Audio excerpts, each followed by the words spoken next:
Ambedkar phone करते हैं और मिलने के लिए बुलाते हैं।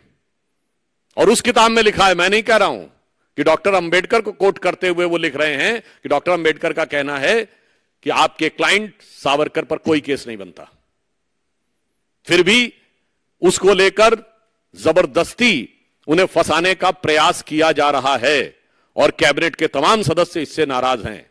मैं फिर कोट कर रहा हूं, यह हमारा वक्तव्य नहीं है, भाजपा संघ का वक्तव्य नहीं है, यह मनोहर मालगांवकर ने अपनी किताब में कोट किया और वो कोई उस प्रकार के राइटर के थ्रू नहीं है जिसका जयराम रमेश जी उल्लेख कर रहे थे।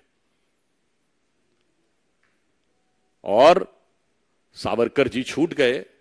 अब मैं पूछना चाहता हूं कांग्रेस से, शायद आप में से बहुत से लोगों को, आज की युवा पीढ़ी को न याद हो कि लाल किले में मुकदमे में निर्णय होने के बाद भी अंतिम निर्णय उस अदालत में नहीं हुआ।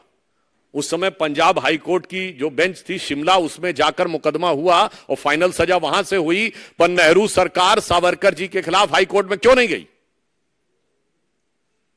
अगर उनको किताब में लिखी बात के ऊपर कोई ऐतराज है तो क्यों नहीं गए? क्योंकि उन्हें पता था धेले भर का कोई भी सबूत नहीं था। निराधार आरोपों के आधार के ऊपर इस प्रकार के निरर्थक अनर्गल आरोप वो सदैव लगाते रहते हैं। और एक संदर्भ और बता दूं, Muslim League is absolutely secular and RSS is communal. ये आज का एजेंडा नहीं है, ये नेहरू जी के जमाने का एजेंडा है। आप लोग जाके चेक करिएगा, selected works of Jawaharlal Nehru, शायद सीरीज 2 या 3 में जाके आप चेक कर लीजिएगा। 5 जनवरी 1948 को गांधी जी की हत्या से 25 दिन पूर्व सारे मुख्यमंत्रियों को नेहरू जी का लिखा हुआ पत्र है जिसमें वो कह रहे हैं मुस्लिम लीग की बैठकों से कोई दंगे होने की संभावना है, इसको मैं उतना खतरनाक नहीं मानता हूं। हिंदू और सिख सांप्रदायिकता खतरनाक मोड़ ले रही है और आप सब लोग आरएसएस के ऊपर सख्ती क्यों नहीं बरत रहे हैं? तो ये विचार जो है खानदानी है, ये सोच उनकी रूहानी है।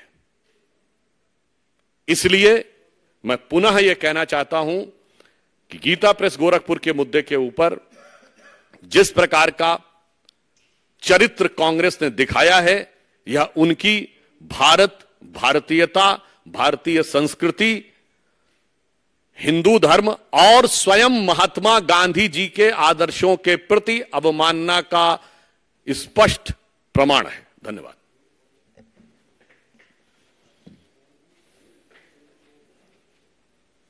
कोई प्रश्न हो तो पूछ सकते हैं। एक सवाल ये है सर, तुषार गांधी ने भी विरोध किया है जिस तरह से गीता प्रेस को किया गया। तो गीता प्रेस को लेकर आप सुन रहे थे सुधांशु जी तो की प्रेस कॉन्फ्रेंस में उनकी बातों पहले को, की पीढ़ी के हैं, उनके बारे में पत्र उपलब्ध है। अब हम गांधी जी की सुनिए, कही बात से लिखी बात का महत्व अधिक होता है, ठीक? और परिवार का व्यक्ति कहे उसके मुकाबले सीधे वह व्यक्ति लिखे उसका महत्व अधिक होता है। तो हम गांधी जी के लिखे 2 पत्रों को अधिक महत्व दें अथवा उनके परिवार के किसी व्यक्ति की बात को।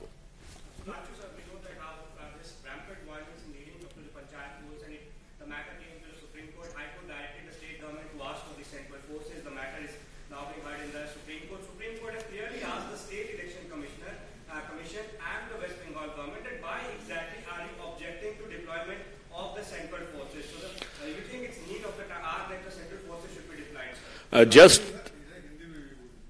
यही ठीक है, both in Hindi and English. Just we came to know about this, that the Honorable Supreme Court in a way has shown a clear mirror to the West Bengal government. They have been totally exposed. Supreme Court has said that the State Election Commissioner itself asked for deployment of the forces, and now you are opposing the deployment of the forces. In a way you are ridiculing your own previous stand. And this also shows that there is some nefarious design which is going on, and particularly when this type of rampant violence is very much there in the public domain. तो यह सर्वोच्च न्यायालय का जो निर्णय का संदर्भ है या टिप्पणी है वो अभी हाल ही में ध्यान में आई है, जिसमें पश्चिम बंगाल की सरकार और पश्चिम बंगाल का चुनाव आयोग पूरी तरीके से एक्सपोज हो गया है। सर्वोच्च न्यायालय का यह ऑब्जर्वेशन है कि यदि राज्य चुनाव आयोग ही यह पहले मांग करता है कि सुरक्षा बलों की अतिरिक्त तैनाती की जानी चाहिए और फिर वही न्यायालय में आता है कि सुरक्षा बल की तैनाती नहीं की जानी चाहिए, बहुत स्पष्ट रूप से उन्होंने यह कहा है कि चुनाव आयोग का काम सिर्फ यह मांग करना है कि सुरक्षा बल चाहिए या नहीं चाहिए, चाहिए तो कितने चाहिए, कौन।